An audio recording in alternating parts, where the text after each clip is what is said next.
Welcome back to my channel శివోహం శివ టెంపుల్లో part 2 చూసేద్దాం రండి. తీరా బొజ్జగనపయ్య దగ్గరికి వెళ్లేసరికి మెడిటేషన్ అనేసి లైట్లన్నీ ఆఫ్ చేశారు. ఇదిగో మన బొజ్జగనపయ్య వాహనం.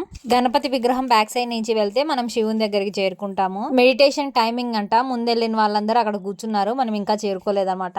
మొత్తం 12 జ్యోతిర్లింగాలు యాజ్ ఇట్ ఈజ్ ఎలా ఉన్నాయో అలానే ఇక్కడ శివలింగాలని అయితే ప్రతిష్ఠించినారు. ఎవ్రీ ఇయర్ కార్తీక పౌర్ణమి రోజున కార్తీక దీపం మిస్ అయ్యేదాన్నే కాదు, కానీ ఈ సంవత్సరం మిస్ అయిపోయా.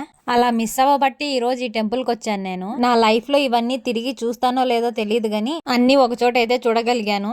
ఏం జరిగినా మన మంచికే అంటే ఇదేనేమో. మా చెర్వికి ఎన్ని కాయిన్స్ పెట్టినా అతుక్కుపోతున్నాయి, నేను పెడితే అస్సలు అతుక్కోలేదు. ముచ్చటగా మూడోసారి ఇదే లాస్ట్ అని చెప్పి పెట్టా, అతుక్కునింది.